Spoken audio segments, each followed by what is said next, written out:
Hello student, welcome to my YouTube channel GS study point.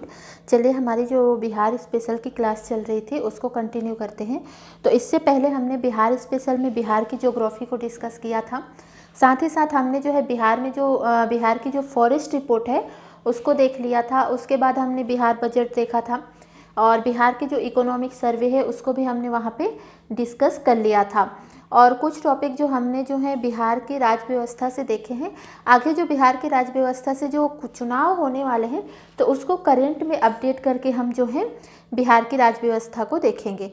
अब जो Bihar special में next topic जो होगा वो आपका होगा बिहार की हिस्ट्री से।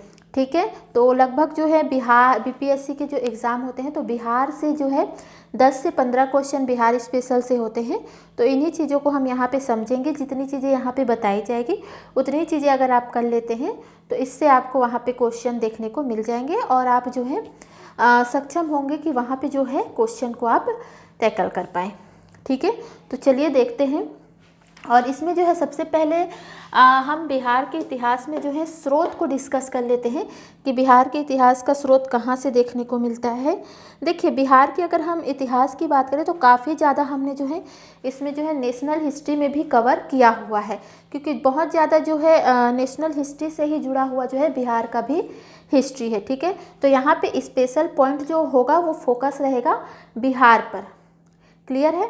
और अगर आपने इससे पहले के वीडियो नहीं देखे हैं जैसे कि मॉडर्न हिस्ट्री के, एंशियंट हिस्ट्री के, मिडाइवल के, तो आप जो है चैनल के प्लेलिस्ट पे जाइएगा, वहाँ प्लेलिस्ट मिल जाएगा जहाँ से आप जो है इससे पहले के जो इंडियन हिस्ट्री है उसके जो है वीडियो वहाँ पे मिल जाएंगे। तो चलिए देखते हैं।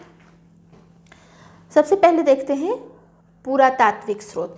पुरातात्विक स्रोत के अंतर्गत जैसे कि आपके जो कोई अभिलेख है, ठीक है, जो शिलालेख है, स्थापत्य है, ये सारी चीज़ें जो है पुरातात्विक स्रोत के अंतर्गत आती है। दूसरा हम देखते हैं तो वो है साहित्यिक स्रोत, जिसमें हम जो है कुछ बुक्स हैं, ग्रंथ हैं जो लिखित हैं, ठीक है, उसको हम जो है साहित्यिक स्रोत के अंतर्गत देखते हैं। तो अगर हम पुरातात्विक स्रोत की बात करें तो जो पूर्व ऐतिहासिक स्रोत हैं, जैसे कि हमें पाषाण काल से पता चलता है, जैसे वहाँ पे ताम्र प्रस्तर जो है प्राप्त हुए हैं, ठीक है, और जो पत्थर के जो शिलालेख प्राप्त हुए हैं उससे हमें जो है चीज़ें पता चलती है। तो यहाँ पे जो है कुछ वस्तुएं प्राप्त हुई हैं, मृद भांड प्राप्त हुए हैं, जैसे कि आपके मुंगेर से, चिरान से, अभी हम इसको आगे डिस्कस भी करेंगे, चेचर से, सोनपुर से, मनेर जो पटना में है, इससे जो है हमें जो है पुरातात्विक स्रोत है जहाँ से जो है बिहार की हिस्ट्री के बारे में पता चलता है। आगे अगर हम देखते हैं तो ये है आपका मौर्यकालीन अभिलेख। तो मौर्यकालीन अभिलेख में हमने जो है इंडियन हिस्ट्री में भी देखा था जो अशोक के अभिलेख है, जैसे कि लौरिया नंदनगढ़ का अभिलेख है, लौरिया अरेराज का है, रामपुरवा अभिलेख है, जो कि मेनली कहाँ पे पाया गया है तो पश्चिम चंपारण में। ठीक है, तो यहाँ से भी हमें जो है बिहार की हिस्ट्री जो है पता चलती है। और इसकी जो भाषा की बात करते हैं तो जो मौर्यकालीन अभिलेख जो नंदनगढ़, अरेराज और रामपुरवा से प्राप्त हुए हैं तो उसकी जो भाषा है वो संस्कृत और प्राकृत है। अगर हम लिपि की बात करते हैं, जो मौर्यकालीन जो अभिलेख हैं उसकी लिपि जो है वो है ब्राह्मी लिपि। ठीक है, यहाँ पे देखिए अशोक के जो लघु शिलालेख 1 है, ये जो है आपके बिहार के सहसराम से प्राप्त हुआ है। ठीक है, अगर हम मौर्यकालीन स्थापत्य कला देखते हैं तो जहाँ पे राजगीर, नालंदा है, बराबर है, पाटलिपुत्र है, इन सारी जगह से भी जो है हमें बिहार की हिस्ट्री पता चलती है। अगर यही बात करते हैं अभिलेख, मैंने अभी बताया कि जो अभिलेख है मौर्यकालीन वो किस में है तो ब्राह्मी लिपि में। अगर आगे हम देखते हैं तो यहाँ पे देखिए साहित्यिक स्रोत है। तो साहित्यिक स्रोत में सबसे बड़ा जो है आपको पता चलता है जो शतपथ ब्राह्मण है। ठीक है, वैदिक काल का है, तो इसको हम आगे देखेंगे। यहाँ पे ही बिहार शब्द का सबसे पहले इस्तेमाल देखने को मिलता है। धार्मिक ग्रंथ है कुछ, जैसे कि आपके रामायण है, पुराण है, महाभारत है।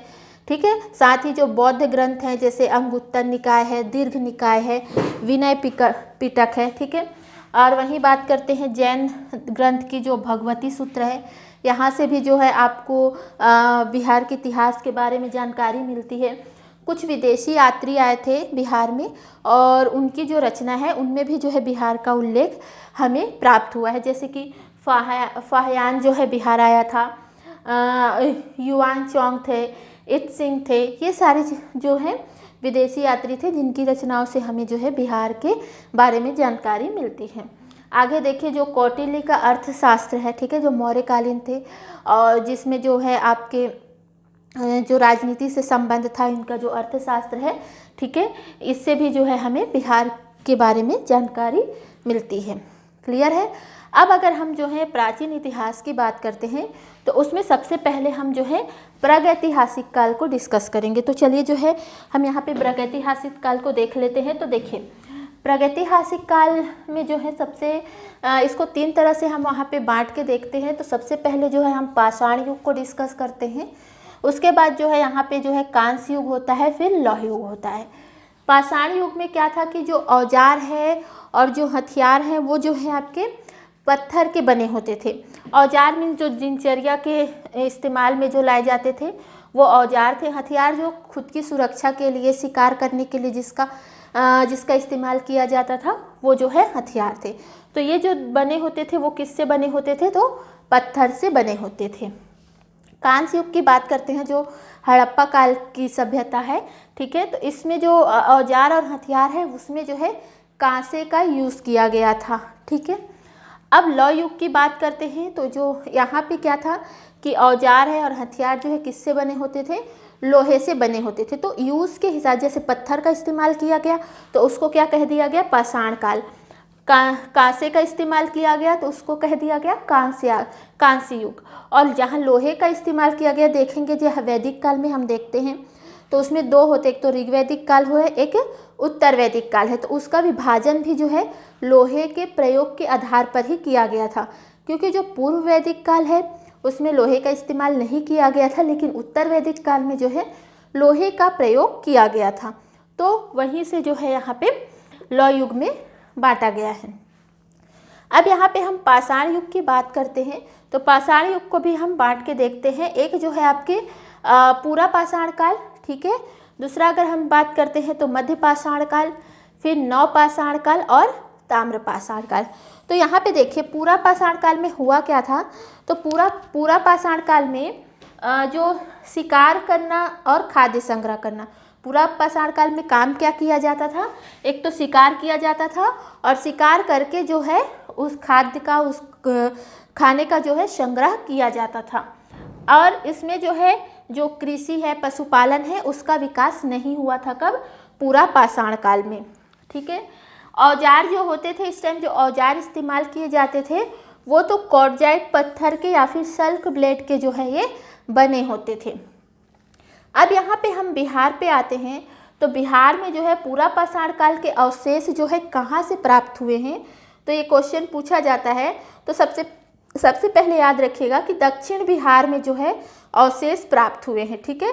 तो बिहार की दक्षिण की साइड से जो है पूरा पाषाण काल के अवशेष प्राप्त हुए हैं। उसमें भी जो मेन है आपके मुंगेर और गया, ठीक है, यहाँ से जो है पूरा पाषाण काल का अवशेष प्राप्त हुआ है।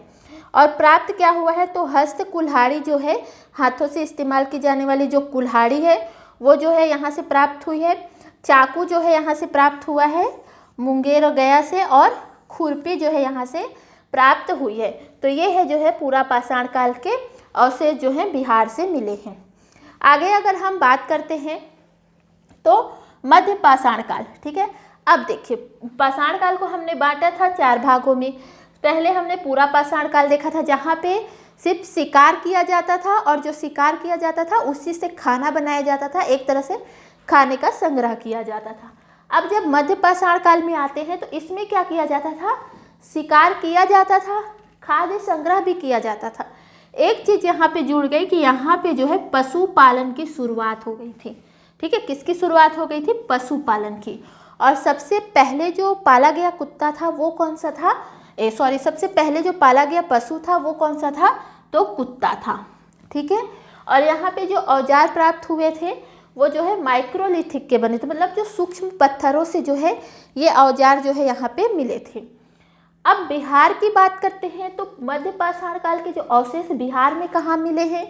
तो जो मुंगेर वाला क्षेत्र है, ठीक है, यहाँ पे जो है आपका पूरा पाषाण काल का भी मिला है और यहीं जो है आपके मध्य पाषाण काल के भी अवशेष जो है यहाँ पे मिले हैं। और यहाँ मिला क्या है? तो जो तेज धार वाला जो औजार होता है वो जो है आपको यहाँ देखने को मिलेगा। अब हम बात करते हैं नवपाषाण काल की। अब नवपाषाण काल में हुआ क्या था, तो मध्यपाषाण काल में तो पशुपालन की शुरुआत हो गई थी। अब नवपाषाण काल में कृषि की भी यहाँ पे शुरुआत हो गई थी। कृषि और पशुपालन दोनों जो है किसमें किया जाता था, नवपाषाण काल में। ठीक है, अब यहाँ पे देखिए, जब कृषि किया गया तो कृषि करने के लिए एक स्थायी जगह चाहिए। स्थायी जगह पे निवास करके बैठ के देख रेख करके ही जो है कृषि की जाती है। तो इसीलिए जो इस टाइम समाज था वो क्या हो गया, स्थायी हो गया। ठीक है, और इसमें जो है कृषि जब की जा रही थी तो इस टाइम जो है पहिए का भी जो है आविष्कार हो गया था। कब, नवपाषाण काल में। क्लियर है। अब यहाँ पे हम देखते हैं तो बिहार में जो है नवपाषाण काल के अवशेष हमें कहाँ से देखने को मिलते हैं, तो एक चिरांद है, ठीक है, जो सारण में है, यहाँ से जो है आपके नवपाषाण काल के अवशेष मिले हैं। चेचर जो है वैशाली में चेचर है, वहाँ से जो है बिहार के जो है नवपाषाण काल के अवशेष प्राप्त हुए हैं। और यहाँ जो इस्तेमाल किया जाता था वो है आपका हड्डी के जो उपकरण है, ठीक है, वो जो है यहाँ से प्राप्त हुए हैं। अब अगर हम आगे बात करते हैं तो ताम्रपाषाण काल की, तो ताम्रपाषाण काल में तांबे का जो है यूज़ किया जाता था, तांबे और पत्थर का। और यहाँ पे जो है अवशेष जो बिहार में प्राप्त हुए तो चिरान जो सोनपुर है, चिरान में चेचर है, राजगीर है, गया है, मनेरपटना, और रोहतास में जो सेनुआर है, ठीक है, यहाँ पे जो है ताम्रपाषाण काल के अवशेष प्राप्त हुए हैं। सिंधु सभ्यता की, अगर सिंधु घाटी सभ्यता, ठीक है, जो कांस्य युगीन थी, हड़प्पा सभ्यता थी, इसको हमने जो है इंडियन हिस्ट्री में देख लिया था। वहाँ बिहार का भी अवशेष देखा था कि बिहार से क्या प्राप्त हुआ है। ठीक है, तो इसमें जो है हम ज़्यादा जाएंगे नहीं, क्योंकि सिंधु घाटी सभ्यता में मेनली जो है टेराकोटा जो है वहाँ बिहार से प्राप्त हुआ है। और इस टाइम पे जो सिंधु घाटी सभ्यता के जो मृद भांड हैं, ठीक है, वो भी जो है बिहार से प्राप्त हुए हैं। तो इतनी चीज़ें आपको यहाँ पे ध्यान रखनी है। नेक्स्ट वीडियो में हम बिहार के प्राचीन इतिहास में ही जो है वैदिक सभ्यता और महाजनपद है, इनको वहाँ पे हम डिस्कस करेंगे। ठीक है, तो वीडियो यहीं ख़त्म करते हैं। और अगर जो है वीडियो पसंद आता है तो वीडियो को एक लाइक ज़रूर कीजिएगा और कमेंट करके ज़रूर बताइएगा कि आपको हमारा काम जो है कैसा लग रहा है, पसंद आ रहा है कि नहीं आ रहा है। और आप चैनल पे नए हैं तो चैनल को जो है सब्सक्राइब कर दीजिए, क्योंकि आपकी लाइक है, कमेंट है, यही जो है मुझे मोटिवेट करते हैं ताकि मैं आपके लिए अच्छे से अच्छा कंटेंट लेके आऊँ। तो चलिए फिर वीडियो यहीं ख़त्म करते हैं। तो थैंक यू फॉर वॉचिंग।